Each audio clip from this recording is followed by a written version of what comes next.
Boa tarde a todos que nos escutam. Eu vou comentar umas 3 coisas ao mesmo tempo, para não ter um comentário só, porque eu já estou até cansado de vários comentários sobre a política, o que está acontecendo em nosso grande Brasil, grande Brasília. Mas tem a ver com essas questões. A primeira, Hamas nos Estados Unidos.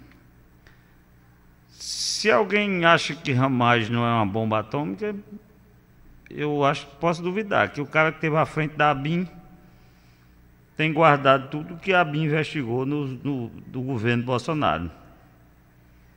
Aquela história, você sabe, você guarda e é perigoso.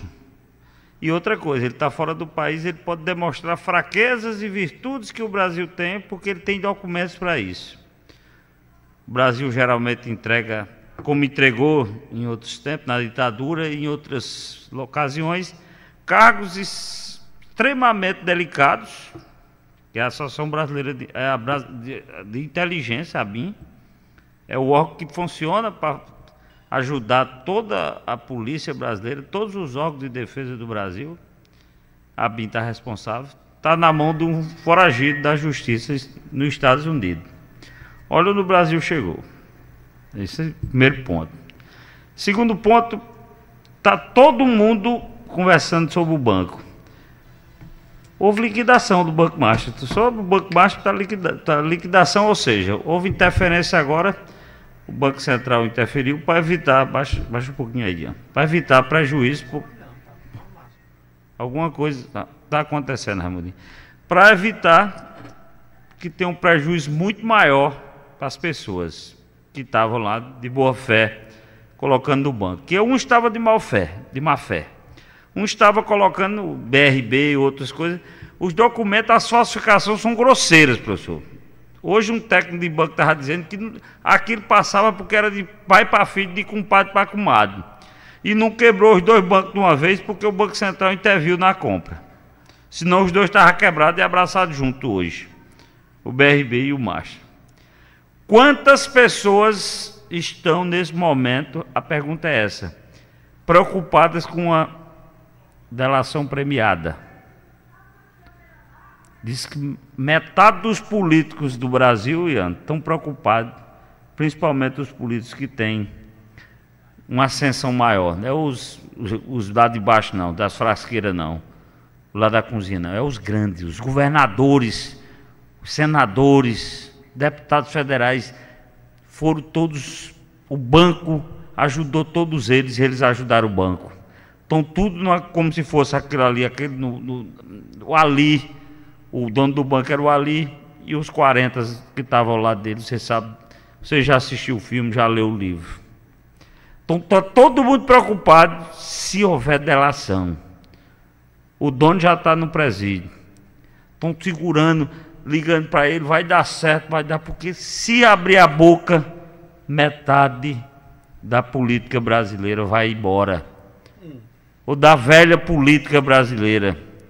Não acredito que um banco que estava funcionando sem dinheiro, só no papel girando para lá e para cá, não tenha envolvidos. Quem trabalha aí sabe, teve muito jogo de cintura para os políticos manter isso há muito tempo. Tem muita gente envolvida. E se estourar a caixa lá, se estourar a caixa preta, que é laranja, a do avião, se estourar, pode mudar a política todinha do Brasil, a não ser que você goste de votar em bandido.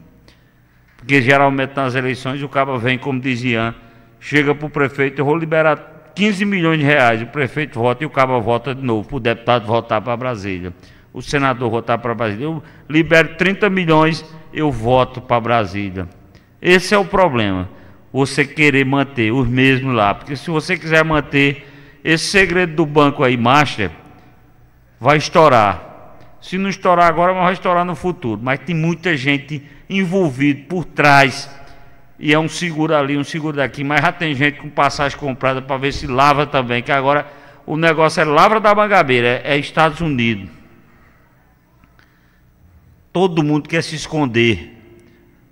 Olha se daqui para dezembro o peru do Natal não seja todo no Canadá, para os Estados Unidos, para lá. que os políticos estão com medo. E quando o político está com medo é porque a bomba está prestes a estourar. E o último ponto, Ian, a viagem de Pedro para Brasília para conversar com... Pedro está em Brasília, fui conversar com Kassab. A informação precisa é que Pedro vai dizer a Kassab que não vai concorrer ao governo. Essa é a informação que só quem pode dizer é Pedro. Isso é bastidores, eu não estou apenas vendendo peixe. Quando Pedro voltasse, se Pedro disser que não é candidato a governador, abre 80% de possibilidade dele ser o vice. E aí não tem como Pedro ou Cássio não esteja na chapa adversária do governador. Bruno, se ficado, ou alguém mais dos Cunha Lima, é na chapa de Efraim, não na de João Azevedo. Então os Cunha Lima, se for rachado, dividido, é Efraim e Cícero, com uma probabilidade de Cícero com 80%. E Veneziano com 20 ou 30%. Do governo não tem ninguém que vá dos Cunha Lima para o governo. Então o tiro da política começa a marchar Campina e João Pessoa juntos. Se João Pessoa, Campina com os Cunha Lima junto, duas das maiores cidades. Aí a aposta será no sertão de novo, como foi a última eleição? Deve ser. Lucas visita muito o sertão, mas a pergunta é essa: a diferença do sertão vai ser aquela de 75% ou 80% que deu no João contra Pedro? Porque se diminuir, começa a pensar no jogo equilibrado. Começa a se pensar. Aí, quem escolheu o vice seria da onde? De Lucas Ribeiro. Ele é de Campina. O vice teria que ser de João Pessoa. Quem? E como o professor falando, do jeito que está brigando o Hugo Mota, teoricamente, Lucas não vai para esse palanque com o Hugo Mota e com o Aguinaldo Ribeiro, não. Então, teoricamente, está mais para o PT, para o outro lado. Então, quem seria? Não seria do PT. Quem seria lá em João Pessoa?